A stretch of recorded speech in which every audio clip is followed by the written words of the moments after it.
Nous sommes dans le troisième webinaire du cycle de webinaires sur les inondations. Je demanderai aux personnes qui participent de couper leur caméra, juste par souci de précaution, qui n'interviennent pas. Je vais vous présenter le PowerPoint qu'on avait déjà présenté lors du premier webinaire, mais avec une mise à jour, bien sûr.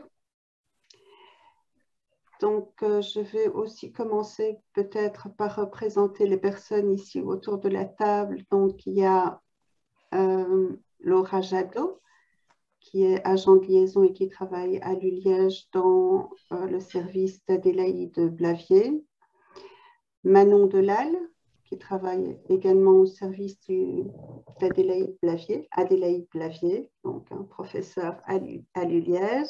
Madame Mireille Monville, qui a déjà fait aussi une présentation à l'ULiège et le CHU dans le cadre de réalisme et des inondations en tout début du mois d'août.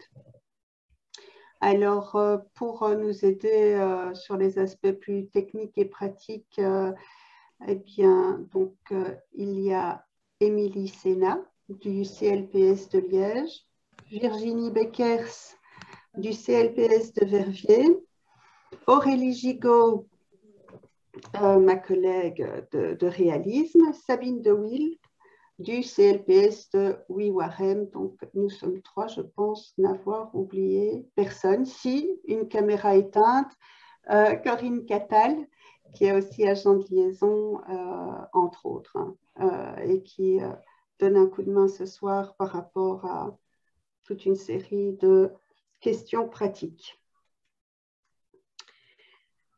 Alors, donc, cette conférence, je vous le disais, est le troisième webinaire d'un cycle. Donc, le 26 août, Madame Blavier, avec Madame Delal et Madame Jadot, nous ont présenté la gestion à moyen et long terme des conséquences psychologiques après une catastrophe naturelle. Et donc, aujourd'hui, l'idée, c'est de s'adresser particulièrement, mais pas exclusivement aux écoles, comment assurer le retour en classe après une catastrophe naturelle. Et donc, l'idée aussi, c'est de travailler en réseau et aussi avec les autres centres, comme les centres PMS, PSE et autres centres qui travaillent aussi avec les parents. Par rapport à des outils pratiques, eh bien, nous avons, grâce au CLPS, une série de brochures qui sont consultables sur leur site. Nous avons aussi un lien utile pour accéder à un Padlet avec toute une série de brochures, vidéos concernant, dans ce cas-ci, exclusivement les inondations. Et nous avons une chaîne YouTube où vous pouvez, alors normalement, pouvoir consulter, revisionner les vidéos enregistrées, donc les conférences enregistrées. Sauf que la conférence de Madame Blavier de la semaine passée n'a pas pu être enregistrée, mais nous mettrons à votre disposition le PowerPoint. Et pour ce faire, si vous voulez aussi nous laisser dans le chat votre adresse mail, nous pourrons vous l'envoyer ou vous envoyer le lien du Padlet où vous trouverez le PowerPoint. Vous pouvez dès à présent donc utiliser le chat. Donc la messagerie est ouverte. Alors, je dois vous apporter aussi quelques petites précisions avant la conférence. Donc, c'est, s'il vous plaît, d'éteindre vos micros et vos caméras, de sélectionner pour votre confort l'affichage intervenant pour une meilleure visibilité.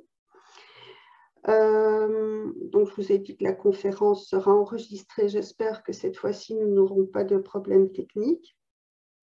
Et lors du temps d'échange, donc la conférence a lieu jusqu'à 21h et de 21h à 21h30, l'idée c'est de pouvoir échanger sur les informations qui auront été communiquées et un formulaire d'évaluation vous sera proposé.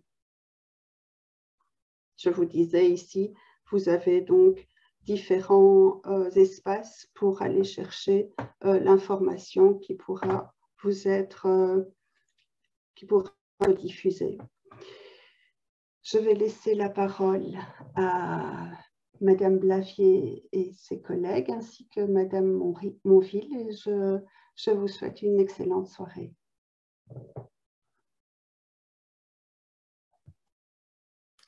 Merci Christine, merci pour cette introduction.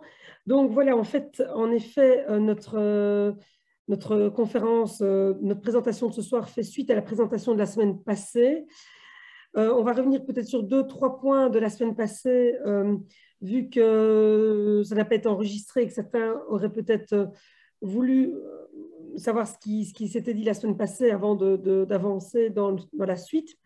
Donc, Mireille Monville et moi allons introduire la soirée. Et puis alors, Manon Delal et Laura Jadot vont poursuivre avec les techniques ou certaines indications, certaines stratégies à mettre en place dans le cadre du retour en classe après une catastrophe naturelle. Alors, vu que je n'ai pas la maîtrise d'IA, Manon, est-ce que tu sais passer, ou Laura, je ne sais pas, à la suivante. Alors, ici, je vais présenter très brièvement le service.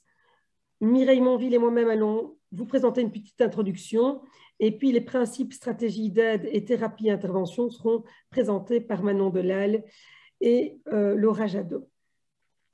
Alors, très brièvement, le service de psychotraumatisme, donc c'est le centre d'expertise en psychotraumatisme et psychologie légale de l'Université de Liège, service au sein duquel nous réalisons notamment des consultations psychologiques et des expertises psycholégales. Nous avons évidemment tout un volet d'enseignement et académique donc, qui concerne le psychotraumatisme, mais aussi toutes les questions, les matières de déontologie, d'éthique et de psychologie légale. Et là, vous voyez les principales thématiques de recherche en cours pour le moment, notamment la maltraitance, la négligence infantile, les violences conjugales, le psychotraumatisme en lien avec la délinquance, le harcèlement scolaire, le psychotraumatisme en lien avec les agressions sexuelles et tout ce qui est problématique d'accident de travail, traumatisme vicariant et donc tout ce qu'on peut observer comme traumatisme sur les lieux de travail. Alors, ici, pour réintroduire la séance, je voulais revenir sur la question de la temporalité du traumatisme. Et donc, Mireille et moi travaillons beaucoup là-dessus. Hein, c'est une question très importante, la question de la temporalité. Et donc de savoir qu'ici, la rentrée scolaire se produit plus d'1 mois après les événements. Et donc, il est très important d'être au clair par rapport à cette temporalité du traumatisme, car on sait que suite à un événement traumatique, les personnes ont besoin de temps. Le temps permet de digérer, le temps permet d'élaborer autour de l'événement, aussi bien sur le plan cognitif que sur le plan affectif au niveau des émotions. Et donc, on estime en général qu'il y a une durée d'1 mois, c'est ce qu'on appelle l'état de stress aigu, 1 mois pendant lequel l'individu va mettre en place, sans le vouloir, donc de manière involontaire, toute une série de stratégies qui vont lui permettre de digérer l'événement. Parmi ces stratégies, on a notamment le cauchemar, hein, donc on peut faire des cauchemars. C'est une manière, évidemment, pour l'esprit humain, pour le psychisme, de digérer l'événement. Et donc, on estime que pendant les 4 à 6 semaines qui suivent l'événement, on estime que s'il y a toute une symptomatologie traumatique, on va dire que c'est une réaction normale à une situation anormale. Et donc, qu'on ne doit pas s'alarmer hein, de cette symptomatologie, on doit y être attentif, bien évidemment, mais on ne doit pas nécessairement s'alarmer. La particularité ici, c'est que la rentrée scolaire se fait plus d'1 mois après les événements. Donc, on n'est pas du tout dans l'état de stress aigu, on n'est pas du tout dans le post-événement, dans l'immédiat du post-événement. Et donc, il faut être très prudent dans ce qui peut être mis en place pour ne pas raviver chez certaines personnes, chez des enfants comme chez des adultes, raviver un trauma ou des événements qui n'étaient plus traumatiques ou qu'en tout cas que la personne était parvenue à digérer. Peut-être Mireille que tu veux compléter ? Euh, Tout à fait. Et ce matin, je recevais une maman de 2 enfants qui, à la CPLU, donc à l'unité de psychotraumatisme, avec deux réactions très différentes de ces enfants qui sont d'âge différents et qui ont des milieux scolaires différents aussi, l'un en secondaire et l'autre en primaire. Et il se fait que l'enfant qui, alors leur maison a été particulièrement touchée, ils ont vécu en famille ainsi qu'avec le compagnon, donc quatre personnes impliquées directement puisque ils ont dû attendre de longues heures avant d'être secourus, voyant l'eau avancer pas à pas dans leur maison. Et finalement, cette rentrée scolaire pour ces 2 enfants est assez différente. Et je pense que c'est quelque chose auquel on doit tenir compte.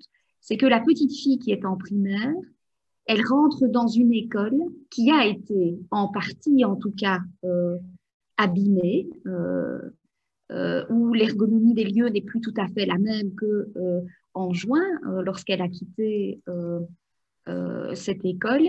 Et par ailleurs, d'une certaine façon, l'école se trouvait être sur le lieu des traumatismes.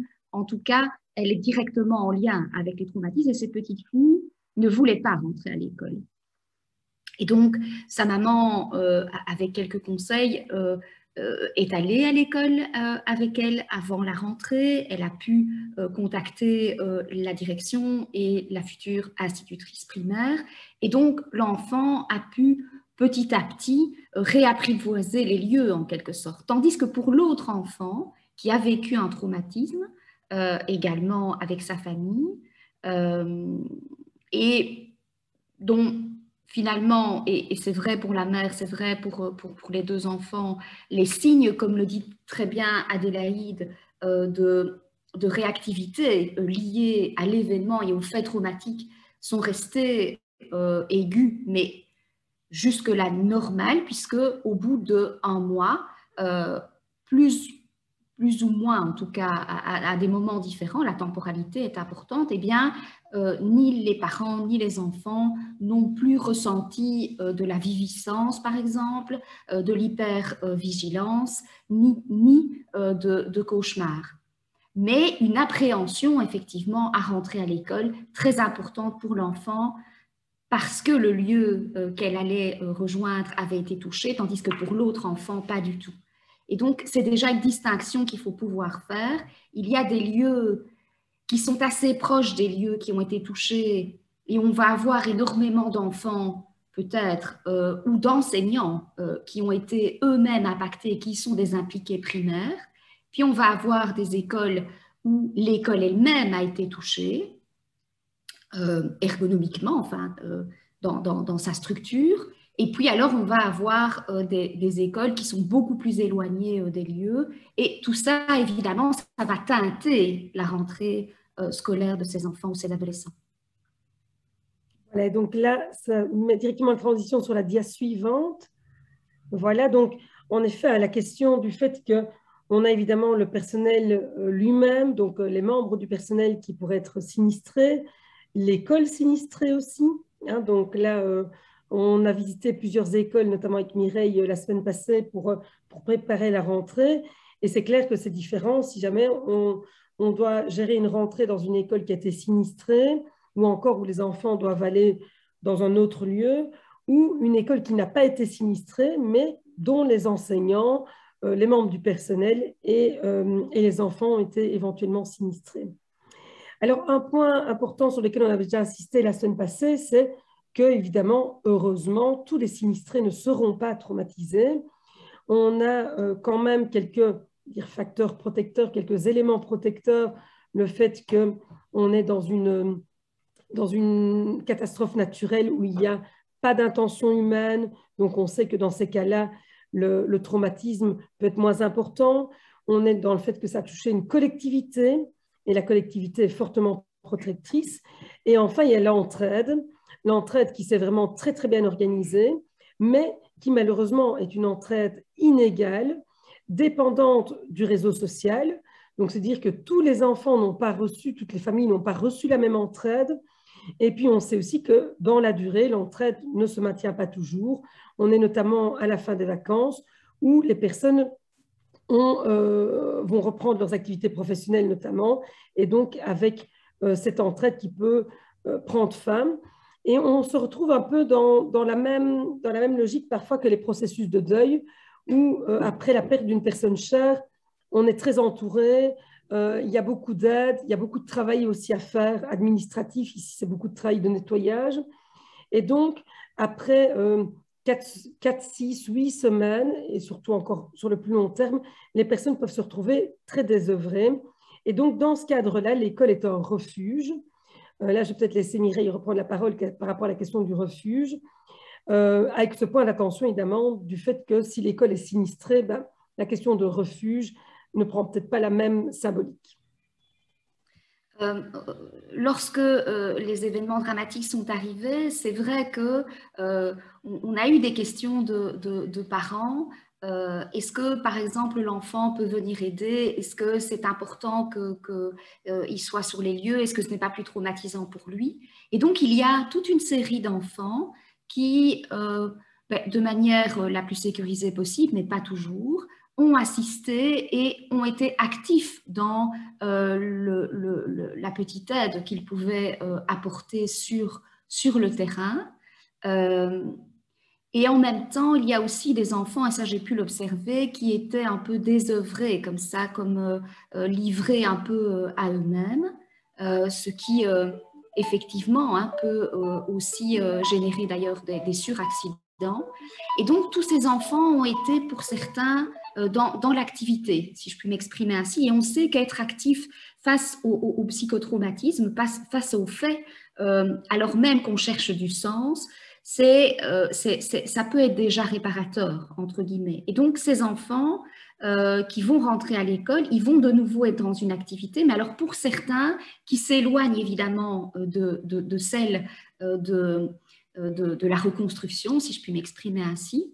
Et c'est très bien ainsi parce que même s'ils peuvent encore y participer à certains moments, mais oui, le mot refuge, vraiment, il nous est apparu en discutant avec les enseignants et avec les directions enseignantes comme le terme le plus approprié, en quelque sorte. En particulier lorsque l'école n'a pas été touchée et que donc il n'y a pas de stigmate qui vient rappeler à l'enfant à la fois le traumatisme dans lequel il a été pris sans forcément être traumatisé. Hein, on est victime de quelque chose, mais on n'est pas victime tout court.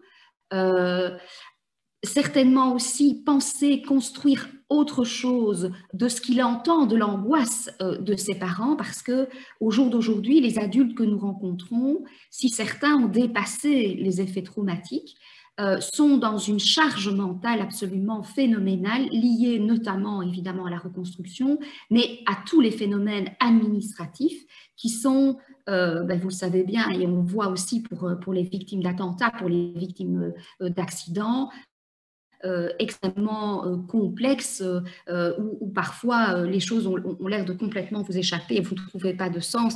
Le contact parfois avec les assurances, par exemple, est extrêmement compliqué parfois. Et donc l'enfant, et on le verra plus tard, va trouver dans l'école, y compris finalement l'école qui a été transformée ou qui a dû un peu se réinventer parce que précisément les bâtiments avaient été touchés ou certains enseignants manquent à l'appel aussi parce qu'ils ont été pris et sinistrés et qu'il leur est impossible de reprendre le travail. Eh bien, dans cet univers qui est parfois transformé, l'école pour l'enfant qui y est accueilli, c'est un véritable refuge. Et un refuge aussi émotionnel où il va vivre d'autres émotions. Et puisqu'on sait que tous ces enfants sont aussi les éponges de la timide, de difficultés que rencontrent leurs parents. Voilà, je continuerai certainement par la suite, mais on peut dire en tout cas que ce mot, il a un signifiant fort et que pour cette rentrée, dans notre région, que ce soit des écoles près ou plus éloignées, et en plus avec l'univers du Covid, hein, qui a transformé aussi le lien avec l'école, qui commence à se normaliser, entre guillemets, eh bien, on peut dire que le mot refuge prend tout son sens.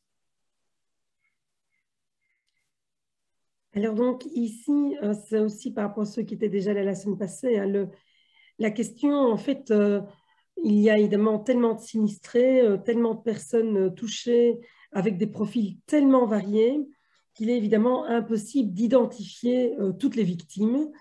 Et donc, il est très difficile pour des professionnels, psychologues ou autres intervenants psychosociaux ou médicaux, d'identifier toutes les personnes qui auraient besoin de soins psychologiques.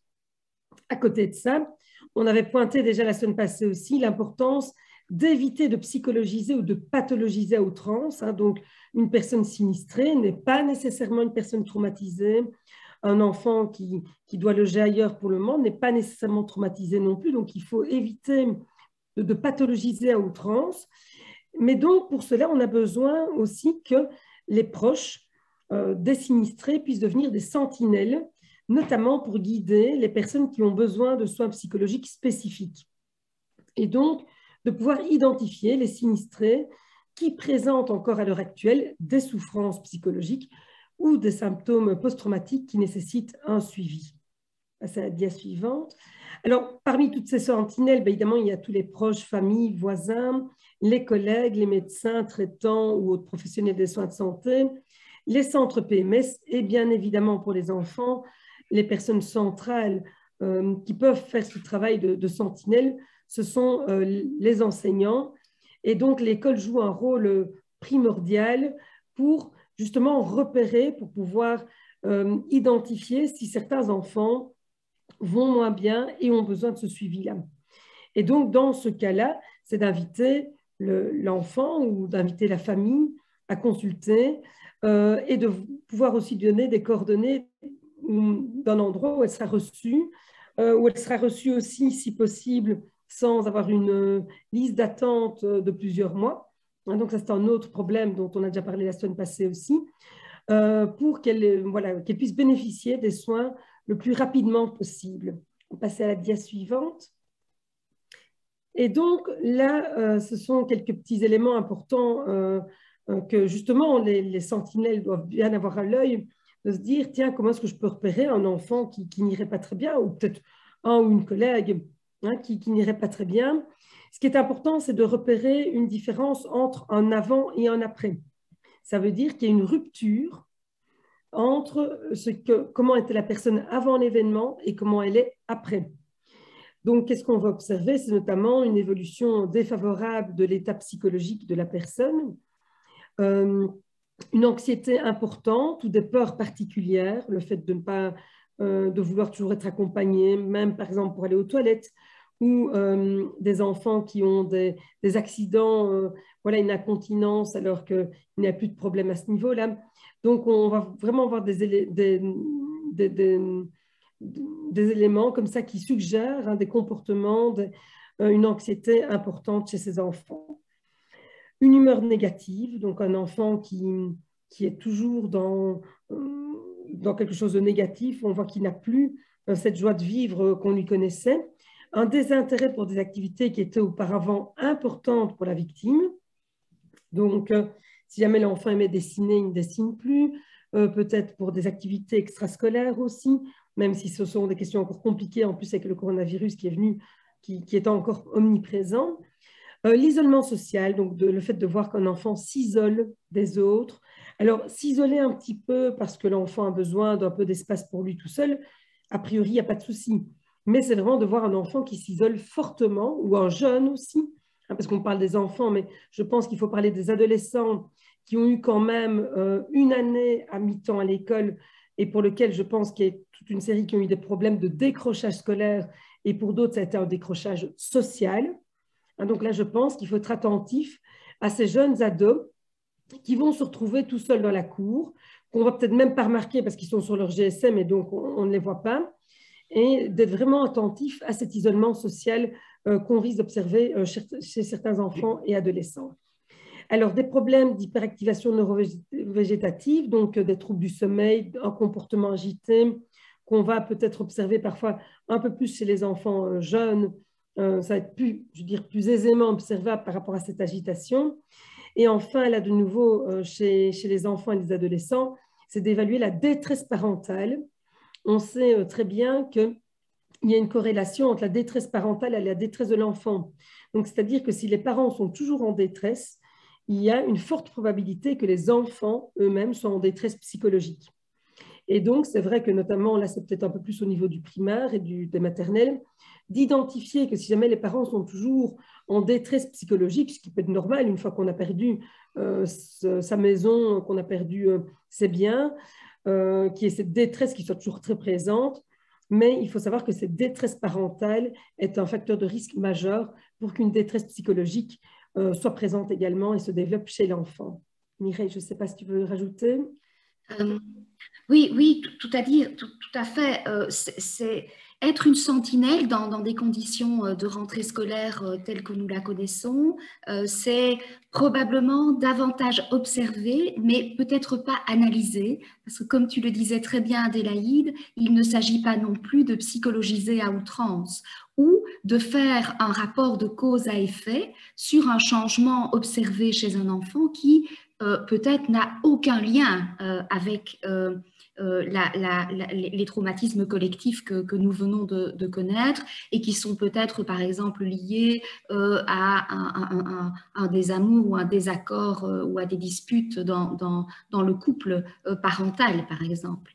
Mais vraiment, c'est être une sentinelle, c'est d'abord et avant tout observer et puis effectivement remarquer ce qui est changé et qui est de l'ordre, en tout cas, d'une pré-souffrance ou d'un combat, en quelque sorte, que mène l'enfant par rapport à ce qu'il a vécu. Et donc, à la fois, si c'est quelque chose de spectaculaire, je pense par exemple à un enfant qui aurait tout à coup peur de tout ce qui concerne l'eau, et nous prenions un exemple l'autre jour dans une école, si au moment de faire de la peinture, par exemple, pour cet enfant, il lui est impossible d'aller à l'évier, par exemple, de faire couler de l'eau et d'avoir simplement un gobelet d'eau près de lui, et de jouer d'une certaine façon avec l'eau, eh bien là on peut par l'observation se dire mais tiens, il n'y a-t-il pas un souci, qu'est-ce qu'on peut faire pour lui avec douceur pour le refamiliariser à cet élément fondamental qui est l'eau. Et en même temps, si on voit que la souffrance est trop importante, c'est effectivement de pouvoir réorienter vers le PMS et voir des unités spécialisées. Donc voilà, être une sentinelle, c'est observer, ce n'est pas se muer en analyste psychologique, bien évidemment, mais on sait que les enseignants sont par essence des personnes et des professionnels qui voient le changement et parfois de manière infime, mais qui intuitivement se disent mais ce changement-là, il est peut-être signe d'une souffrance, je vais y être un peu attentif. Et je crois que voilà, c'est cette posture-là qui est la plus importante. Alors, on voulait revenir aussi sur certains points vraiment très importants parce que les contacts et les questions qu'on a eues des écoles, des PMS ici, les 10 jours qui ont précédé la rentrée, c'était que faire, qu'est-ce qu'on peut dire, qu'est-ce qu'on ne peut pas dire. Et donc, ici, on voulait reprendre, mais alors, c'est très compliqué parce qu'on est toujours dans du cas par cas. Hein, donc, il faut éviter de généraliser et on ne peut pas partir avec des recettes magiques, ça n'existe pas. Donc, on est au cas par cas. Le premier point, c'est qu'on est 1 mois et demi après l'événement. Ce ne serait pas du tout la même chose si les enfants rentrent à l'école dans la semaine qui suivait l'événement. D'accord ? Donc, il faut vraiment bien avoir cette question de temporalité dont on a parlé au début de l'exposé. Maintenant, vu que les événements sont produits, enfin les inondations, il y a 1 mois et demi, il y a du temps qui est passé. On va dire il y a de l'eau qui a coulé sous les ponts, comme on dit, hein, comme on le dit si bien. Et donc, on n'est plus du tout dans cette question de l'immédiat ou du post-immédiat. Et donc, il faut être très, très attentif à ne pas réveiller chez certains enfants, voire chez certains adultes, une anxiété ou des appréhensions qui auraient disparu ou qui auraient diminué. Alors ici, on va reprendre certains points d'attention ou certaines choses peut-être à éviter de faire, même je veux dire de manière générale, mais peut-être encore plus particulièrement ici. Premier point, il ne faut pas faire parler les gens, pas faire parler les enfants. C'est vraiment le message qu'on a donné quand on est allé voir les enseignants ici, de ne pas commencer la rentrée. Alors évidemment, ça dépend dans quel contexte on rentre. C'est pour ça que je dis que c'est vraiment du cas par cas. Si on rentre avec les enfants dans une école, comme on peut le voir à Verviers, à Pepinster ou dans d'autres écoles enfin je ne peux pas toutes les citer, mais où l'école a été inondée, où on ne peut pas rentrer dans ces classes-là, où il y a des adaptations qui doivent être faites, c'est différent que si jamais c'est une école où l'école n'a pas été touchée, mais par contre, il y a des personnes qui ont été sinistrées parmi les enseignants, les membres du personnel ou les enfants. Mais donc, le premier point, c'est de ne pas rentrer directement dans l'idée qu'on va faire un groupe de parole ou encore de mobiliser les émotions sans avoir prévu un contenant. Hein, et donc, pour beaucoup d'écoles, en tout cas qu'on a rencontrées, qui n'étaient pas elles-mêmes sinistrées, les écoles, on proposait en tout cas de laisser une parole très libre. Certains enfants arrivent et vont raconter leurs vacances à la mer du Nord ou leurs vacances ailleurs. Ce n'est peut-être pas les inondations qui vont arriver en premier.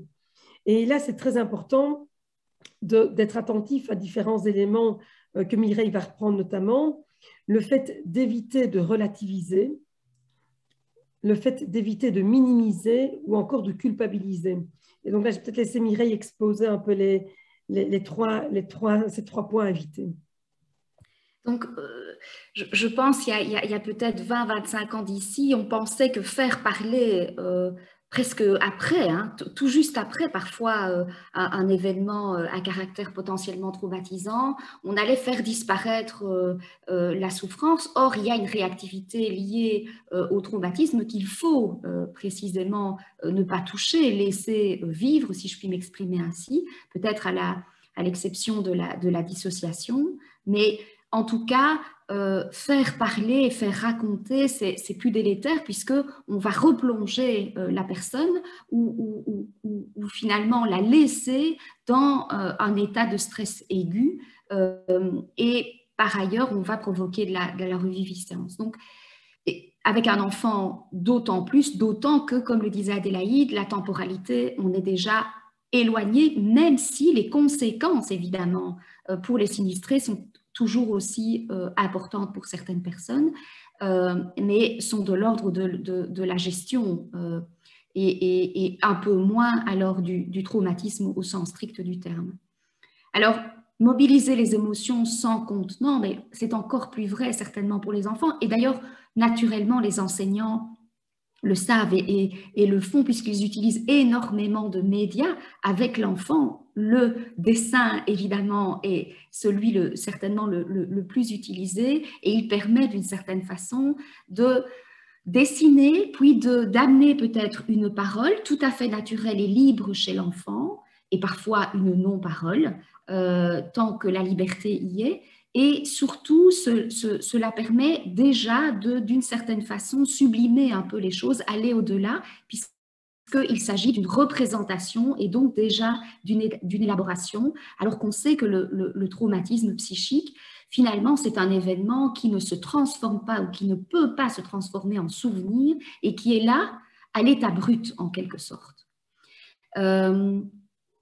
Relativiser. Alors, je pense en avoir parlé déjà, et c'est vrai que sur le terrain et dans notre vie de manière générale, on a parfois l'impression qu'on va faire du bien à quelqu'un, entre guillemets, en relativisant d'une certaine façon à sa place. Et c'est justement ce qu'il faut éviter, éviter des phrases comme « Ah ben écoute, je vois qu'il n'y a que ton jardin qui a été touché, m'a dit ta maman ce matin, ben voilà, hein, ça c'est pas trop grave. Hein, mais Non, pour l'enfant, peut-être le jardin, c'était aussi un refuge, c'était un endroit magique, il y trouvait des animaux, il y trouvait peut-être une fantasmagorie, et donc pour lui, ça avait de l'importance. Et donc relativiser à la place de la personne, à la place de l'enfant, de l'adolescent ou de l'adulte, c'est d'une certaine façon de diminuer la considération que l'on peut avoir pour la souffrance ou l'impact que cela a eu pour la personne et pour l'enfant de manière générale. Mais c'est une tendance, comme la minimisation. Vous savez, quand un enfant tombe à terre, on l'a tous fait, oh, relève-toi, ça n'a pas l'air grave, et on frotte son petit genou. Alors que l'enfant, il a eu super peur parce qu'il y avait un tas d'orties juste à côté qui les a évités. Alors, il ne faut pas dramatiser dans l'autre sens, bien évidemment, mais voilà, il faut laisser être factuel d'une certaine façon et laisser l'événement d'une certaine façon à sa valeur et minimiser. On dit toujours d'ailleurs en victimologie appliquée que notre travail, c'est parfois de dédramatiser, mais jamais de minimiser. Et puis, il y a la culpabilité. Alors, la culpabilité, toutes les victimes la ressentent.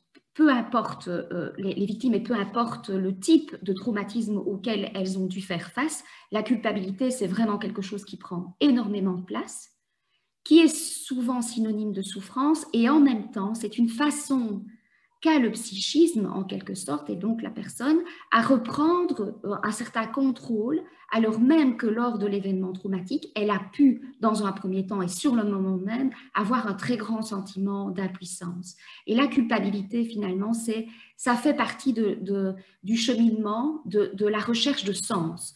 Je n'aurais pas dû acheter une maison là-bas, je n'aurais pas dû quitter si tard quand j'ai vu l'eau monter. Pourquoi est-ce que je suis restée et alors, c'est de comprendre avec la personne, avec l'enfant, l'adolescent, l'adulte, pourquoi il est resté, sans doute parce que ça a un sens pour lui, et de ne pas évidemment, mais oui, vous auriez dû quitter un peu plus tôt, hein, ça aurait été, voilà. Parfois, on a des réflexes comme ça qui sont... et dans l'entourage, les personnes entendent hein, des choses assez difficiles. Je pense à une famille, une partie de leur famille n'a pas voulu venir les aider et ils se sont entendus dire « Ah ben ça, il fallait pas, je te l'avais bien dit, il fallait pas acheter une maison aussi proche de l'eau, même si elle était jolie. » Enfin voilà, donc la culpabilité, c'est quelque chose aussi à laisser et on ne doit pas tout de suite y toucher. Alors, d'autres points d'attention qu'on voulait soulever aussi, parce que voilà, on peut parfois ne pas penser à tous les points d'attention. Je crois qu'il y a quelqu'un qui a son micro qui est toujours ouvert. Voilà. Parfait. Donc, notamment, comme on disait, il y a toute cette question de culpabilité qui, parfois, on va dire, l'enfer est pavé de bonnes intentions. Hein, donc, on veut rassurer et en rassurant, en fait, on dit parfois des choses culpabilisantes qu'on ne pensait pas comme ça et la personne va le ressentir de cette manière-là. Donc, vraiment, cette question des maladresses, on en a entendu évidemment beaucoup qui sont inhérentes à la situation. Quand on entend les sinistrés qui expliquent que le fait d'avoir beaucoup de monde chez eux qui ont commencé à ouvrir les armoires, à voir ce qu'il fallait jeter, comment ils ont senti, certains ont expliqué, ils ont senti que leur intimité avait été violée, que leur maison, leur chez eux, leur lieu sûr avait été violé par des inconnus qui étaient là pour aider, ils le savent bien. Donc, mais il y a vraiment ce sentiment et donc cette question des maladresses qu'il faut... Tout le monde fait des maladresses, c'est normal aussi. Il faut les éviter évidemment, mais il faut pouvoir les reconnaître. Alors, parmi les points d'attention, peut-être aussi particulièrement pour les enfants, c'est la question des animaux domestiques. Donc, on en a parlé déjà un peu la semaine passée, mais en effet, voilà, plusieurs ont perdu leurs animaux domestiques. De nouveau, on va dire, ah, mais toi, tu es toujours en vie ou toute ta famille va bien. Et voilà, il faut reconnaître la place aussi, peut-être, de cet animal de famille hein, auquel l'enfant peut-être tenait beaucoup. Donc, c'est un point important également. Alors, faire attention aux réactions différées, c'est-à-dire que pour le moment, la plupart des sinistrés ont connu une grande détresse matérielle. Si vous preniez pour aider psychologiquement les gens dans les jours qui suivaient l'événement, les personnes n'ont pas besoin de suivi ou d'aide psychologique à ce moment-là. Elles ont besoin d'aide matérielle, de nettoyer, de jeter, de ranger. Donc, clairement, ce côté, cette détresse qui d'abord retrouve aussi un lieu où dormir, un lieu où on peut se retrouver en sécurité. Donc, toutes ces questions qui sont bien évidemment en premier lieu, hein, même si on vient sur la base aussi, sur la pyramide des besoins de Maslow aussi. Mais il faut savoir que du coup, cette détresse matérielle entraîne une détresse psychologique différée. Donc, se dire que certains enfants dont les parents sont peut-être encore dans des questions matérielles pour le moment, et donc qui eux-mêmes ne sont pas encore dans une détresse psychologique, pourraient le devenir dans quelques semaines, une fois qu'on sera rentré peut-être dans une routine, et que là, ce sera le psychologique qui va prendre le pas, hein, sur la détresse matérielle. Alors, un point d'attention important dont on a un peu parlé, la culpabilité, mais aussi les questionnements. Comment répondre aux questions? Est-ce que ça peut encore arriver? Est-ce que là, on est en sécurité? Pourquoi est-ce que c'est arrivé? Donc, on a évidemment beaucoup de questions auxquelles l'enseignant ou l'intervenant doit répondre, je veux dire, pour l'enfant à son niveau, et que si jamais on ne sait pas répondre, il faut le dire aussi. Dire ça, on ne sait pas. Est-ce que ça peut survenir à nouveau? Ben, a priori, on ne sait pas. Ce sont des pluies exceptionnelles. On n'en avait pas connu comme ça depuis 200 ans, mais on ne sait pas. Et donc, il faut aussi pouvoir le dire, tout en aidant l'enfant en fait, à reprendre aussi le contrôle sur sa pensée, sur ses peurs. On va remarquer qu'en général, les enfants qui sont traumatisés et les adultes aussi vont avoir ce qu'on appelle de l'anticipation anxieuse. Donc, c'est-à-dire qu'ils vont anticiper toute une série de choses qui pourraient survenir. Et si l'école remonte, si l'eau remonte, et donc ils vont être vraiment dans cette anticipation anxieuse. Et puis alors il y a la question du matériel scolaire détruit, mais là je pense qu'il y a énormément d'aide, mais de pouvoir pallier à ce manque de matériel, parce qu'évidemment ce manque de matériel est un stigmate et va rappeler les inondations et l'événement traumatique. Mireille.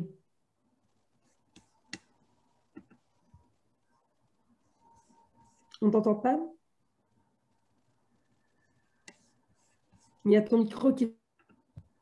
Mireille, ou alors il faut rallumer le micro de Mireille.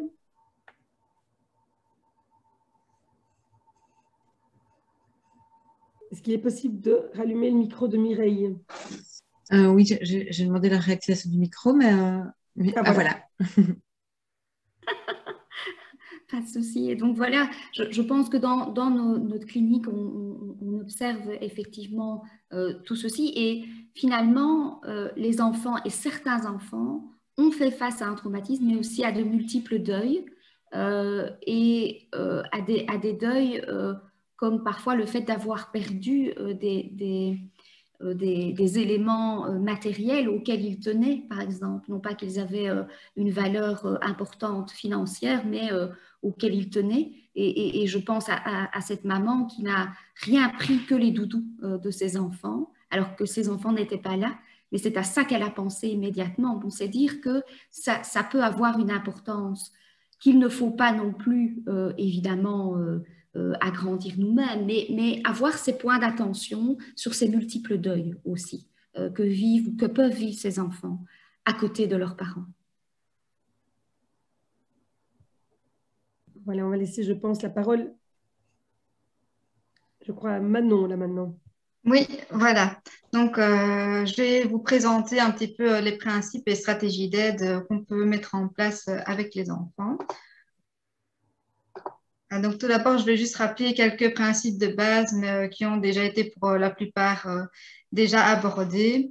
Et donc, un point d'attention, c'est qu'un événement stressant n'induit pas automatiquement un traumatisme. Et donc, même si des enfants ou des adolescents peuvent présenter une détresse immédiatement après l'événement ou dans les semaines qui suivent l'événement, on va généralement s'attendre à un rétablissement chez le jeune. Et donc, il faut éviter de pathologiser et se dire que tous les jeunes et tous les enfants vont souffrir d'un trouble du stress post-traumatique. Donc, il y a la phase de stress aigu, qui est la phase immédiatement après l'événement ou dans les semaines qui suivent l'événement, où il va y avoir des symptômes chez le jeune, mais qui peut disparaître spontanément. Et donc, on va parler de cette phase de stress aigu jusqu'à 1 mois après l'exposition. Voilà. Et donc, dans les principes de base, une des premières choses, évidemment, est de pouvoir répondre aux besoins primaires du jeune. Donc, évidemment, c'est essentiel de s'assurer que le jeune ait de quoi manger, de quoi boire, de quoi se loger, et aussi être attentif à ce que les droits du jeune et des enfants soient bien mis en avant et soient bien respectés. Dans la littérature, il y a 5 principes d'intervention qui ont été démontrés et qui ont été trouvés par l'équipe de Hopfol en 2007. Et donc, ce sont les principes qui vont un petit peu guider les interventions qu'on peut mettre en place par la suite. Parmi ces principes, on va retrouver le fait de promouvoir un sentiment de sécurité, promouvoir l'apaisement et le calme chez le jeune, promouvoir un sentiment d'efficacité personnelle et collective, de promouvoir la connectivité aux autres et de promouvoir l'espoir.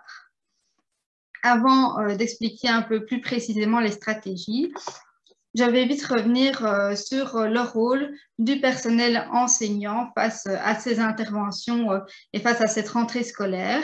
Donc, le rôle du personnel enseignant est tout d'abord de pouvoir assurer un certain sentiment de sécurité et de confiance chez les enfants. Donc, comment assurer ce sentiment de sécurité et de confiance? C'est pouvoir faire preuve de prévisibilité, pouvoir mettre en place des routines régulières et des routines qui sont cohérentes. Le rôle du personnel enseignant va aussi de répondre aux besoins d'attachement du jeune, de pouvoir montrer au jeune qu'il le soutient et donc pouvoir écouter le jeune, le soutenir. Un autre rôle du personnel enseignant, ça va être d'aider le jeune à retrouver un sentiment de contrôle, notamment en l'aidant pour son autorégulation, en lui donnant peut-être la liberté parfois de choisir et d'être actif. Et donc, le rôle du personnel enseignant va être de favoriser la résilience chez le jeune, donc le fait qu'il puisse rebondir après cet événement difficile en mettant en place des activités qui vont favoriser l'estime de soi, la maîtrise et la connectivité sociale. Donc, le rôle du personnel enseignant, ça va être de pouvoir fournir un premier soutien, une première écoute, de restaurer un sentiment de contrôle et de maîtrise chez les jeunes, de restaurer l'estime de soi, aussi de tenter de favoriser la connectivité sociale et d'établir en fait un certain rythme de vie au moyen des routines et aussi de faire ce travail de sentinelle comme Adélaïde et Mireille en ont déjà un petit peu parlé, et donc de repérer les enfants qui pourraient aller mal. Donc les stratégies que je vais maintenant aborder, ce sont des stratégies qui sont utilisées auprès des enfants et des adolescents après une catastrophe naturelle. Ce sont des stratégies qui vont promouvoir les principes de base que je viens d'énumérer, donc de l'équipe de Hopfol. Et ce sont des stratégies qui peuvent être mises en place par des professionnels, mais aussi par le personnel scolaire et les parents. Et donc ici, bien évidemment, on est dans la situation où la rentrée scolaire se fait 1 mois, voire plus d'1 mois après l'événement. Donc, une première stratégie, c'est de fournir un environnement calme et sécuritaire aux jeunes. Mettre en place un environnement calme et protégé pour les enfants et les adolescents est bénéfique parce que ça va leur permettre de restaurer un sentiment de sécurité. Ensuite, une chose importante, c'est de tenter de favoriser le soutien social. Le rétablissement des liens sociaux est vraiment reconnu comme étant un élément essentiel pour le rétablissement des jeunes et les familles et les écoles sont vraiment des sources de soutien très importantes pour les enfants. Donc, comment favoriser le soutien social? Ça va être en réalisant, par exemple, des activités de groupe qui vont promouvoir la connectivité. Donc, ici, quand je parle d'activités de groupe, ça va être des activités qui vont faciliter le soutien social plutôt que des activités qui vont viser à décrire les réactions émotionnelles ou l'expérience traumatisante. Donc, par exemple, ça va être des activités pour faire connaissance avec le nouveau professeur ou des activités pour faire connaissance avec le nouvel environnement en classe. Donc, vraiment des activités qui vont permettre aux jeunes de se sentir entourés par ses pairs et par les professeurs. Une chose aussi qu'on peut mettre en place pour favoriser le soutien social, c'est normaliser la recherche d'aide et apprendre aux enfants des moyens appropriés pour chercher du soutien social. Ça peut être par exemple proposer aux enfants des petits jeux de rôle où ils apprennent un petit peu, où ils s'exercent à comment demander de l'aide à leurs amis, comment demander de l'aide à leurs parents ou à d'autres enseignants. On peut aussi leur proposer de faire des petits coupons de demande d'aide qui pourront donner à une personne de confiance lorsqu'ils en ressentent le besoin. Ensuite, une autre stratégie à adopter, c'est le fait de fournir des informations sur la catastrophe et d'informer sur les réactions communes après un tel événement. Ici, le fait de fournir de telles informations, on va vraiment conseiller de le mettre en place pour les élèves qui en sont demandeurs. Donc, comme déjà un petit peu expliqué par Adélaïde et Mireille, il n'est pas question ici de bombarder tous les élèves d'informations et de revenir sur les événements, alors que certains ont déjà digéré ce qui s'était passé. Mais pour les élèves qui en sont demandeurs, c'est évidemment de pouvoir répondre à leurs questions. Et donc, pour ce faire, c'est d'utiliser un langage clair et simple, de pouvoir fournir les informations factuelles précises et d'éviter les informations qui pourraient perturber le jeune. Un des rôles des intervenants scolaires, ça va être aussi, par exemple, de corriger les rumeurs et de pouvoir donner des informations factuelles réelles pour corriger peut-être les bruits de couloir ou autres. Une chose importante à faire avec les élèves qui en sont également demandeurs, ça va être de les renseigner sur les réactions et les manifestations qui sont typiques après un tel événement, donc après les inondations. Ce qui est important pour assurer la rentrée, c'est de rétablir en fait une routine dans la vie des jeunes. Rétablir une routine, ça va permettre en fait de rétablir la sécurité chez les jeunes et de leur permettre de retrouver des repères. Donc, rétablir une routine, ça va être reprendre des activités habituelles et prévisibles. Donc, que ce soit dans la vie familiale, sociale, récréative et scolaire. Donc, par exemple, ici, dans la vie scolaire, ça va être le fait de reprendre un rythme scolaire habituel, de reprendre des projets, donc peut-être continuer des projets qui avaient été entamés antérieurement ou reprendre les projets qu'on prend à chaque fois en début d'année et aussi pouvoir maintenir la discipline, mais en évidemment pouvant faire preuve d'un petit peu plus de souplesse. Donc, on va dire qu'ici, une des stratégies adoptées, c'est vraiment tenter de recommencer l'année avec une rentrée qui va être la plus normale possible. Une autre stratégie à adopter, mais essentiellement pour les élèves qui en sont demandeurs, c'est de permettre l'expression du vécu traumatique et des émotions associées.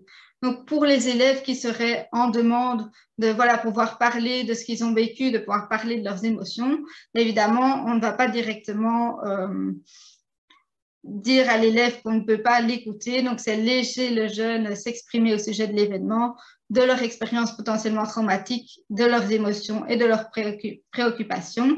Et c'est aussi pouvoir renvoyer ces jeunes vers un professionnel qui est formé. Avec les jeunes, ce qui peut être utilisé, c'est notamment des activités ludiques, artistiques ou littéraires qui vont permettre d'aborder parfois le vécu traumatique sans passer directement par la communication orale, la communication verbale.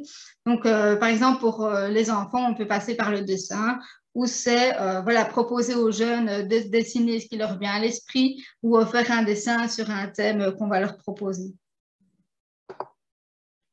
Une autre stratégie à adopter, c'est d'essayer de développer les capacités d'adaptation des jeunes, notamment les capacités d'adaptation dans la résolution de problèmes, dans la recherche de soutien social, dans la régulation et l'expression émotionnelle, dans la restructuration cognitive positive et dans la relaxation. Par exemple, pour essayer d'aider les jeunes à se calmer ou se sentir en sécurité, on peut utiliser des petits exercices de relaxation. Il y a notamment la relaxation profonde par des activités ludiques. On va proposer aux enfants de souffler pour faire des bulles de savon ou de souffler dans un moulin à vent, par exemple. Il y a également la relaxation musculaire progressive.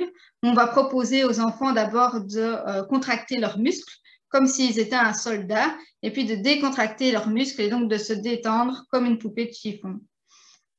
Un autre petit exercice de relaxation qu'on peut proposer, c'est la concentration sur des images positives. Et donc pour ça, c'est proposer aux enfants de dessiner des endroits heureux ou essayer de raconter une histoire commune qui aurait une fin heureuse. Une dernière stratégie que je vais aborder, c'est le fait de pouvoir permettre aux jeunes aussi de participer au rétablissement de leur communauté. En fait, les jeunes sont souvent considérés comme des victimes passives et donc elles ne sont pas toujours prises en compte pour la prévention ou pour le rétablissement de la communauté. Et donc, parfois, permettre aux jeunes d'adopter un rôle actif, ça va lui permettre d'augmenter son sentiment d'efficacité personnelle et de restaurer un petit peu l'estime qu'il a de lui-même. Donc, je vais maintenant laisser la parole à Laura Jadot pour la suite. Bonsoir à tous. Donc, moi, ce que je vais aborder, c'est plutôt les thérapies et les interventions qui peuvent être proposées par des psychologues, par exemple, aux jeunes qui ont été victimes d'événements traumatiques. Donc, tout d'abord, on a les programmes de psychoéducation. Donc, la psychoéducation, qu'est-ce que c'est? C'est permettre de fournir des informations sur les réactions psychologiques normales et communes après une catastrophe. Et donc, en fait, la psychoéducation, ça va permettre, dans un premier temps, déjà de normaliser les réactions des enfants. J'ai eu, par exemple, un patient victime des inondations qui m'expliquait que lorsque l'eau a commencé à monter, la seule chose qu'elle a souhaité sauver, c'était ses verres à bière, qui n'avaient aucune valeur sentimentale, qui n'avaient... Enfin, voilà. Et donc, cette personne ne comprenait pas pourquoi elle avait pu avoir cette réaction. Et donc, c'est important dans ce genre de cas d'expliquer que c'est une réaction normale, que cette personne avait sans doute besoin d'être dans l'action pour faire face à la situation qui était en train de se produire et que c'est une réaction qui est commune à d'autres victimes. Et donc, normaliser les réactions, ça va déjà permettre, on a parlé également de la culpabilité, hein, c'est ce type de réaction qui va pouvoir aussi susciter de la culpabilité en se disant, mais pourquoi est-ce que j'ai fait ça? Ça n'avait pas de sens à ce moment-là. Et donc, ça va permettre de normaliser les comportements qui peuvent être parfois un petit peu incompris par les victimes, mais également toutes les réactions qui vont suivre l'événement traumatique, comme Mireille et Adélaïde les ont cités, donc tout ce qui concerne les symptômes, les reviviscences, les cauchemars, les symptômes plutôt neurovégétatifs qui peuvent apparaître après ce genre de catastrophe naturelle. Ça va permettre également de clarifier et de comprendre les attitudes et les comportements, mais également de les modifier. La psychoéducation, ça permet aussi d'explorer les émotions qui sont générées, de mettre l'accent sur les mécanismes d'adaptation efficaces et d'augmenter le soutien social. Donc, comme je l'ai dit, normaliser les réactions, se rendre compte que ce sont des réactions qui sont communes également à d'autres victimes, ça va permettre aussi d'augmenter le soutien social ressenti par la personne. On retrouve ensuite les séances de verbalisation.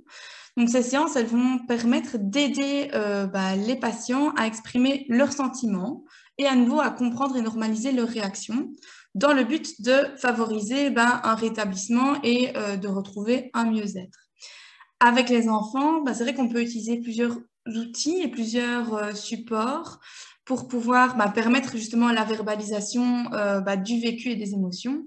Et donc là, on va pouvoir passer par l'utilisation de marionnettes, de photos, de dessins. Donc, comme Mireille l'expliquait, le dessin qui est souvent utilisé avec les enfants pour permettre l'expression d'un vécu ou d'un ressenti.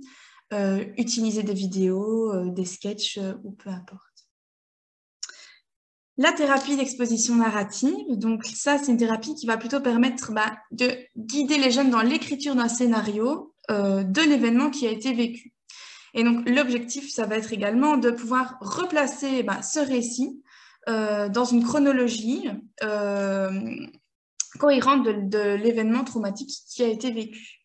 Et donc, les enfants, ils vont être mobilisés, encouragés par le thérapeute de manière à raconter les émotions, de manière à raconter les comportements, les attitudes, les réactions physiques, les pensées, les souvenirs qui sont liés au traumatisme. Et le thérapeute, dans ce type de thérapie, il va garder un rôle actif dans lequel il va noter le récit qui est raconté par le jeune, dans lequel il va pouvoir ajouter et demander des détails, et dans lequel il va pouvoir structurer, entre guillemets, la chronologie et la chronicité de l'événement. Il y a aussi ensuite la thérapie cognitivo-comportementale qui est fortement utilisée lorsqu'on travaille avec des victimes de traumatisme. Alors la thérapie cognitivo-comportementale, elle permet ce qu'on appelle la restructuration cognitive. Donc la restructuration cognitive, c'est un principe qui permet de traiter les pensées intrusives, de traiter les distorsions cognitives, les erreurs d'attribution et les schémas de pensée néfastes des enfants ou des victimes de trauma de manière générale. Elle permet également la désensibilisation aux stimuli ou aux souvenirs. Donc, le fait d'exposer de manière répétée l'enfant à ses ressentis et aux souvenirs qui sont associés à la catastrophe, ça va permettre une espèce de processus d'habituation. En effet, on se rend compte, on en avait un peu parlé la dernière fois, donc du processus d'évitement qui est souvent mis en place par les victimes, qui consiste à éviter soit de retourner sur les lieux où un événement a eu lieu, soit d'éviter de penser. Et donc, lorsque les souvenirs reviennent à l'esprit du jeune, il va essayer de penser à autre chose pour éviter justement les réflexions qui peuvent être menées et qui sont en lien avec l'événement. Et donc, l'évitement ne va pas permettre non plus de digérer, entre guillemets, l'événement traumatique. Et donc, l'habituation et l'exposition de manière répétée aux souvenirs qui sont rattachés à l'événement va permettre une désensibilisation aux souvenirs, justement. La désensibilisation, elle permet aussi de comprendre les événements, de maîtriser l'anxiété et l'impuissance, de réduire la détresse et donc tous les sentiments négatifs aussi qui peuvent être générés par l'événement et par les souvenirs qui lui sont associés. Et comme je l'expliquais, de surmonter les évitements, de créer des nouvelles associations, notamment des associations d'idées et des associations par rapport à ce qui a été vécu lors de l'événement traumatique, et d'instaurer un sentiment de contrôle, comme l'a évoqué tout à l'heure Mireille et l'a évoqué également Manon. Alors, il existe la Trauma Focused Cognitive Behavioral Therapy. Et donc, c'est une thérapie qui est utilisée avec les jeunes âgés de 3 à 18 ans et qui présente 9 composantes. Donc, il y a tout d'abord la psychoéducation, donc, comme je viens de l'expliquer. Un travail sur les compétences parentales. Et donc, dans ce travail, c'est également permettre de travailler avec les parents et avec l'enfant sur le rôle que les parents peuvent jouer dans le vécu traumatique et la guérison, entre guillemets. Il existe des exercices de relaxation, comme Manon les a évoqués tout à l'heure. On travaille également les habiletés de modulation affective, l'adaptation et le traitement cognitif, le développement et le traitement d'un récit du traumatisme, la maîtrise des rappels traumatiques. On organise également des centres conjointes parents-enfants, d'autant dans ce type d'événements où ce sont des familles qui ont été touchées, qui étaient ensemble. Donc, c'est vrai qu'un travail parfois plus systémique peut être approprié. Et on y travaille également le renforcement de la sécurité et du sentiment de contrôle. Le MDR, donc l'Eye Movement Desensitization and Reprocessing, donc en français la désensibilisation et le retraitement par les mouvements oculaires. C'est une technique qui est empiriquement reconnue et qui permet un retraitement des informations dysfonctionnelles au sein du réseau de mémoire pour atteindre une résolution adéquate et adaptative des souvenirs traumatiques qui sont isolés dans le système nerveux. Et donc, en fait, avec des termes un peu moins techniques, ça permet à l'événement passé de devenir un simple souvenir de manière à ce que les émotions négatives et les sensations négatives qui y sont liées puissent être atténuées, voire puissent être dissociées. Et donc, le MDR, ça se travaille grâce à une stimulation bilatérale. Alors, à nouveau, il y a plusieurs techniques qui sont utilisées. Donc, ça peut être des stimulations visuelles, auditives ou encore tactiles. Et donc, comme je l'ai précisé, c'est une technique qui est empiriquement reconnue. Alors, l'art-thérapie, donc ça va être plutôt quelque chose qui va plutôt pouvoir être utilisé dans les écoles notamment. Donc, c'est l'utilisation de l'art pour apaiser et réduire les stress ou les angoisses après une catastrophe. Et donc, les programmes d'art-thérapie, comme je l'ai dit, sont utilisés dans plusieurs contextes et notamment dans les écoles. Alors, lorsqu'on pratique l'art-thérapie à court terme, souvent, on laisse peu d'instructions et donc, on laisse justement un peu l'enfant libre de choisir éventuellement son projet artistique, entre guillemets, ce qui permet, comme on en a parlé aussi, de restaurer aussi un petit peu un sentiment de contrôle en laissant l'enfant maître, entre guillemets, de son projet. Et puis, sur du long terme, alors, on va proposer des activités qui vont être plus structurées. La thérapie par le jeu, enfin, donc là, on peut proposer différents jeux. Donc, il existe le jeu traumatique et le jeu appréactif. Donc, dans le jeu traumatique, c'est le traumatisme qui est répété et qui est toujours associé à la même angoisse, alors que dans le jeu appréactif, l'enfant va être en mesure d'élaborer une fin à son scénario et du coup de se dégager de sa détresse et des émotions négatives qui sont liées au traumatisme. À nouveau, comme tout à l'heure, donc le thérapeute ne reste pas passif lorsque l'enfant joue. Il va avoir un rôle actif dans lequel il va pouvoir refléter et donner du sens aux émotions et aux sentiments et à l'expérience vécue par l'enfant. Notamment, par exemple, en normalisant les réactions que l'enfant a pu expérimenter au cours du trauma ou après l'événement traumatique. Et donc, il est important, lorsqu'on utilise la thérapie par le jeu, que les enfants puissent avoir accès à différents supports et différents médias. Alors, à nouveau, un point d'attention, ce n'est pas parce qu'un enfant continue de jouer après une catastrophe qu'il ne souffre pas.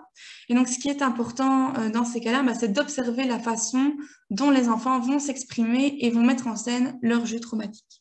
Et à travers le jeu, mais il faut garder en tête que les jeunes vont pouvoir se remémorer l'événement traumatique de manière progressive et leur permettre ensuite d'interagir avec des rappels de la catastrophe sans présenter de manifestations d'anxiété ou d'émotions négatives. Donc voilà, c'était un petit peu les différentes techniques et interventions qui peuvent être utilisées en psychologie lorsqu'on est face à des victimes de trauma. Je pense qu'on en a toutes les 4 terminées avec notre présentation et donc on va laisser place maintenant aux questions et aux échanges.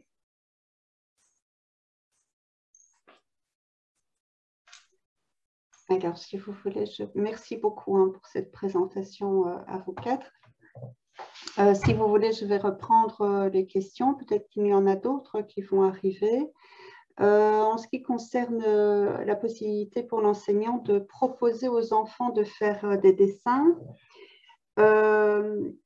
qu'est-ce qu'on pourrait faire avec ces dessins ensuite?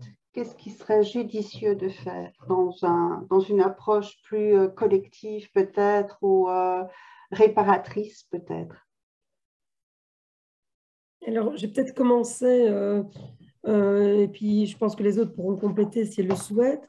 Alors, premier point, comme on l'a dit, vu le temps qui s'est écoulé entre les inondations et la rentrée, il ne faut certainement pas demander aux enfants de dessiner ce qu'ils ont vécu pendant les inondations ou de dessiner quelque chose en rapport avec les inondations. Ça, c'est vraiment fondamental. Donc ici, si jamais on décide, si jamais on souhaite proposer aux enfants de faire des dessins, on peut laisser le dessin libre. Et là, ce qu'on conseille de nouveau, comme le disait Manon, c'est le retour à la routine aussi. Donc, c'est-à-dire que dans des classes de petits-enfants, on dessine ses vacances quand on rentre de vacances, alors que peut-être parmi les enfants, il y en a qui sont partis en vacances, d'autres pas. Ici, c'est la même chose. On laisse le dessin libre. Et puis, on peut dire, si un des enfants veut commenter son dessin, il peut. Mais on ne va certainement pas faire un tour de table en demandant à chaque enfant d'expliquer ce qu'il a voulu dessiner. Donc ça, c'est vraiment très important de vraiment respecter le rythme de l'enfant, ce que l'enfant voudrait communiquer au reste de la classe, de ne pas se lancer dans une thérapie collective entre guillemets sauvage, dans le sens où il y a peut-être toute une série de paramètres qu'on ne contrôle pas, qu'on ne maîtrise pas et donc qui risquent de déraper. Donc, de laisser chaque enfant exprimer ce qu'il le souhaite, et si jamais un enfant, enfin, voilà, que les enfants ne doivent pas expliquer ce qu'ils ont fait comme dessin et pourquoi. Par contre, un enfant qui souhaiterait expliquer son dessin, que ce soit un dessin des inondations ou de ses vacances à la mer du Nord ou en Italie ou que sais-je, voilà, qu'il soit libre de le faire. Voilà un peu un exemple d'avis qu'on pourrait donner. Je ne sais pas si une veut compléter. Mireille peut-être, ou Manon Laura. Ce que tu as dit est préventivement tout à fait juste. Et c'est vrai que le mot d'ordre aussi, pour au-delà du refuge qu'est l'école, c'est aussi le mot liberté. Et quand on demande de dessiner, par exemple, ces 2 mois de vacances, il y a peut-être des enfants qui vont dessiner les inondations, et puis il y en a peut-être qui vont, alors qu'ils ont été impactés à côté d'autres qui ne l'ont pas été, dessiner davantage une plage ou ce qu'ils auraient rêvé ou ce qu'ils ont vécu. Et donc, c'est vrai qu'en psychothérapie, alors dans un milieu thérapeutique, le dessin va être le soutien à une parole par la suite, qui est toujours amenée avec douceur, mais dans le milieu scolaire, où la psychologisation n'a pas sa place évidemment et surtout pas à outrance, c'est simplement le fait qu'on a permis à l'enfant de s'exprimer par le dessin, et que s'il le désire ou si il dit par lui-même qu'il aimerait en parler à la classe ou simplement à son enseignant, alors l'écoute évidemment et l'écoute bienveillante sera évidemment déjà une forme de recouvrement du traumatisme. Par ailleurs, on pourrait observer chez certains enfants, à force par exemple, d'ateliers dessins, que de nouveau, il y a une récurrence dans les dessins autour du traumatisme, ou par exemple, un enfant qui dessinerait tout le temps la pluie, ou bien qui dessinerait tout le temps des vagues, alors qu'on lui a demandé simplement, par exemple, de dessiner les 4 saisons. Mais là, à ce moment-là, si on voit une récurrence, on peut de nouveau avoir une attention particulière, peut-être alors être un peu plus attentif à l'enfant, lui posant quelques questions, mais, ou alors en parlant à l'un de ses parents, pour connaître d'abord s'il a vécu un événement à caractère traumatisant, parce que dans les écoles, on a rencontré des enseignants qui savaient déjà tel ou tel enfant avait vécu peut-être, mais la plupart du temps, ils ne le savaient pas encore. Donc, il faut pas, évidemment, il faut éviter de ne pas plaquer sur un enfant un événement qu'il n'a peut-être pas du tout vécu, soit parce qu'il en était éloigné, soit simplement parce que même habitant une rue impactée, eh bien lui, il n'a pas été impacté. Donc voilà, je crois que le dessin, de toute façon, c'est un média fondamental avec les enfants, mais ça peut être vrai aussi par la parole, par des ateliers d'écriture, par exemple, chez les enfants un petit peu plus âgés. Mais ça ne doit pas être sujet à interprétation sauvage. Alors, l'idée de ma question, peut-être que je l'ai mal posée, mais c'était de ce travail individuel, pas lié directement aux inondations, mais plus créatif ou en lien avec des événements positifs. L'idée n'était pas de travailler la question des inondations par le dessin, c'est qu'est-ce qu'on en fait ensuite qui pourrait être constructif en groupe. Puisqu'on dit, voilà, il y a ce rapport individuel qui est intéressant, mais le travail collectif, faire lien, comme vous l'avez dit, est-ce qu'il y a des projets qui peuvent aider à justement faire lien et remonter un peu dans quelque chose qui est plus sécurisant, on va dire, mais collectivement. Oui, alors peut-être pour débuter, je pense que dans le sécurisant, c'est la question aussi dont on a parlé, de reprise de contrôle sur son environnement. Et cette reprise de contrôle peut se faire vraiment par la créativité, encore plus chez les enfants et chez les adolescents, et de pouvoir les aider à créer quelque chose, à participer peut-être à une reconstruction aussi. Donc dans certaines écoles, et on sait que le fait d'être actif dans des événements qui sont potentiellement traumatisants, le fait d'être actif a vraiment, vraiment une protection par rapport au traumatisme, permet à la personne de se reconstruire, et alors de mêler la collectivité à cette créativité, c'est vraiment très important parce que on a une collectivité qui a un sens, qui a un socle, et donc c'est important d'utiliser, de construire sur cette collectivité. Et donc dans ce cadre-là, on peut vraiment envisager avec les enfants ou les adolescents des œuvres collectives qui peuvent être soit, je veux dire, du dessin, de la peinture, ou même sur un mur, de pouvoir décorer un mur de la cour de récréation. Ça peut être aussi au niveau de l'écriture, comme disait Mireille, ou encore une pièce de théâtre. Enfin, il y a des tas on passe souvent alors là vers tout ce qui est artistique aussi, hein, qui permet cette créativité, qu'on va vraiment pouvoir développer chez les enfants et chez les adolescents. Et là l'école ou les maisons de jeunes aussi, ou d'autres instances un peu parascolaires, extrascolaires, peuvent vraiment utiliser ces méthodes-là pour travailler avec les enfants ou avec les jeunes en collectif. Une méthode intéressante aussi qui est à la fois de faire, par exemple, une fresque, par exemple, ça c'est collectif, mais on peut aussi faire de la coopération.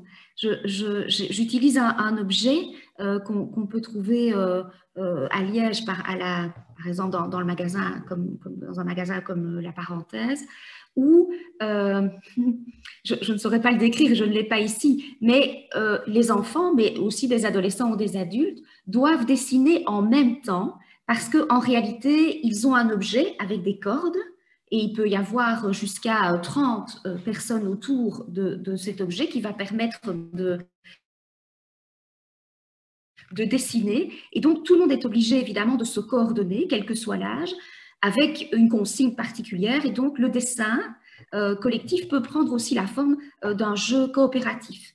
Et on sait bien que dans une collectivité, le traumatisme, finalement, il nous aura tous traversés puisque c'est arrivé dans notre région. Ça peut aussi recréer du lien, alors que le traumatisme délie dans le psychisme et peut aussi délier dans le sociétal. Merci beaucoup. Aurélie, tu avais une question? Oui, bon, je sais que tu as un problème de dans le noir, luminosité. Oui, c'est bien toi. Voilà. Donc, j'avais une question parce qu'on parle beaucoup de détresse matérielle dans un premier temps suite à une catastrophe de ce type. Et du coup, je me posais la question de si la temporalité du trauma alors change. Donc, on parle qu'il y a pendant un mois, il y a un stress aigu. Et puis après, s'il y a toujours des difficultés, on entre dans une phase plus compliquée, les personnes doivent consulter des spécialistes. Mais alors du coup, est-ce que ces personnes qui ont été vraiment dans le nettoyage, dans tout ce qui est plus matériel, seraient un peu décalées au niveau de ce qu'elles vivent et ce ne serait pas encore problématique pour le moment si elles sont encore dans une phase de stress? Je ne sais pas si c'est clair, Adélaïde, ma question. Oui, non, c'est très clair, c'est très clair. En général, on parle de traumatisme différé et donc de survenue du trauma différé.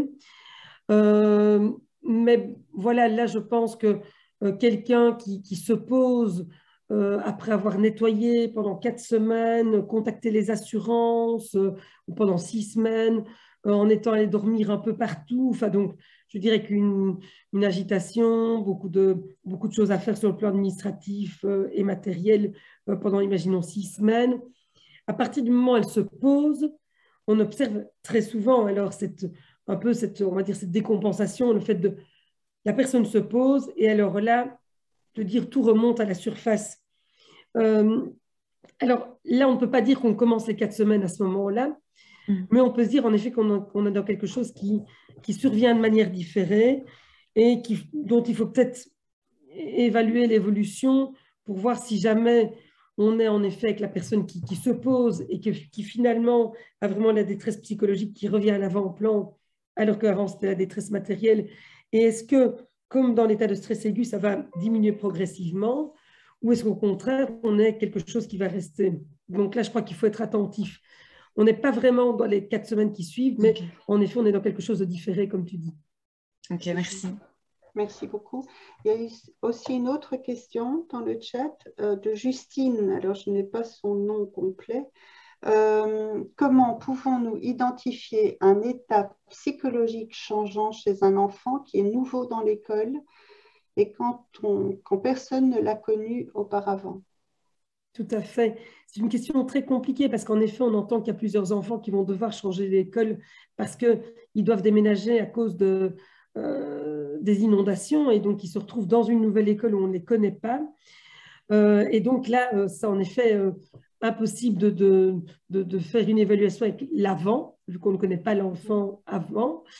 Alors là, je pense qu'il faut justement être très attentif à ces enfants et avoir un échange avec les parents, peut-être un échange régulier, peut-être dire est-ce que votre enfant, comment s'est passée la fin des vacances, est-ce que vous avez observé quelques changements chez votre enfant, donc poser quelques petites questions et de rester attentif, je pense, à ces enfants-là, vu qu'on n'a pas vraiment un état psychologique de l'enfant avant et qu'on doit découvrir peut-être des symptômes qui s'installent ou un isolement social, alors que c'était un enfant qui ne souffrait pas du tout de cette problématique-là avant.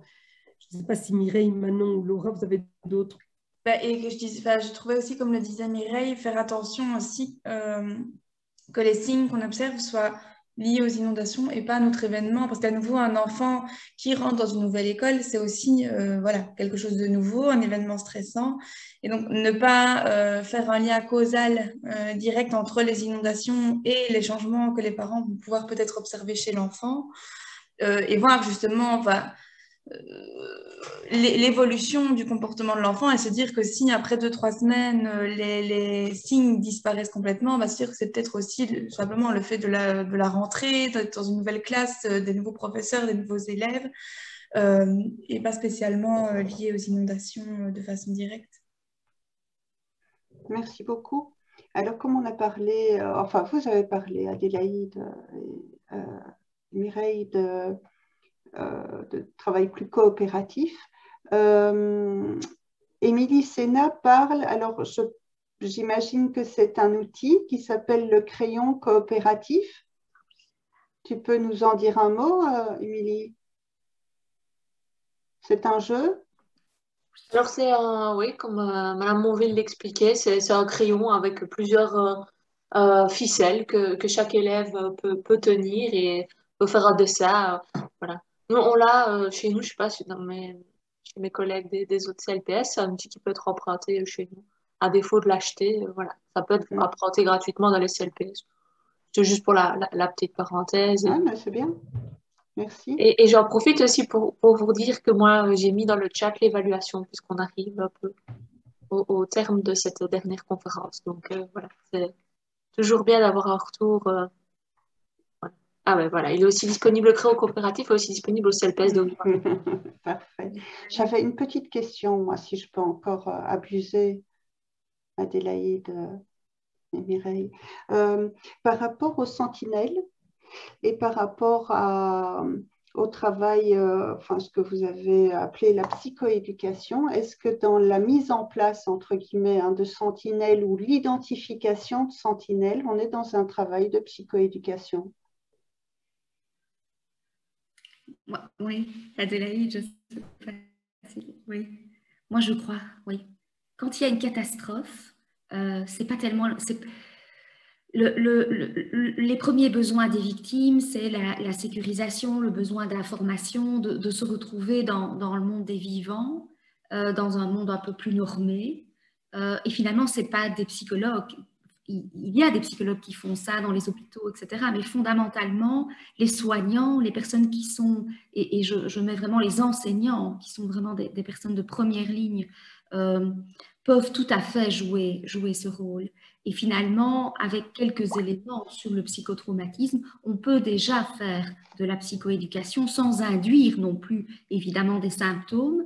Et moi, je crois que ça peut être tout à fait une posture qui fait partie du monde de l'enseignement aussi, oui.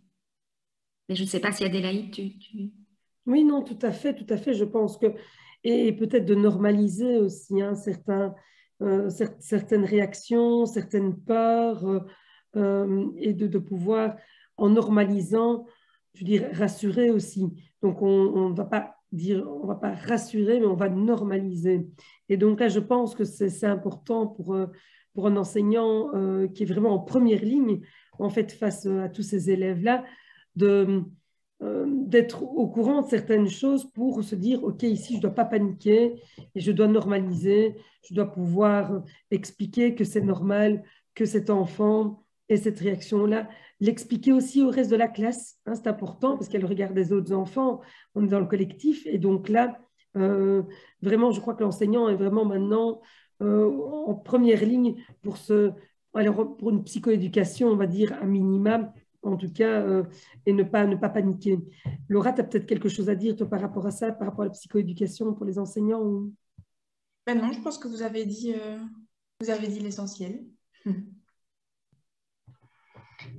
Eh bien, merci. Je ne sais pas s'il y a quelqu'un qui veut encore poser une question ou faire une intervention ou le mot de la fin.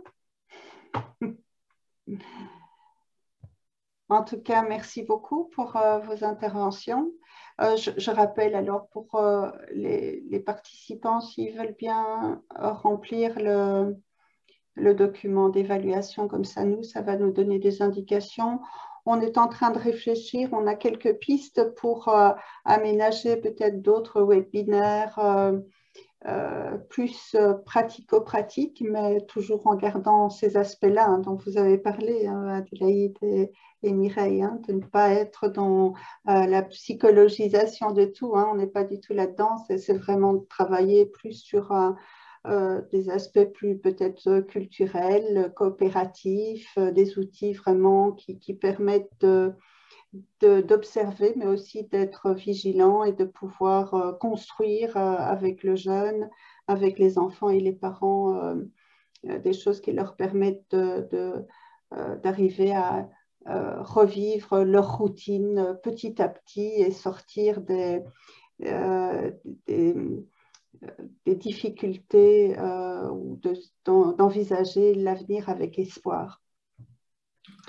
Je crois que l'on peut clôturer maintenant. Je vous remercie beaucoup pour vos interventions qui étaient très riches. J'espère que l'enregistrement, cette fois-ci, va fonctionner et que tout se passera bien. De toute façon, on reviendra vers vous.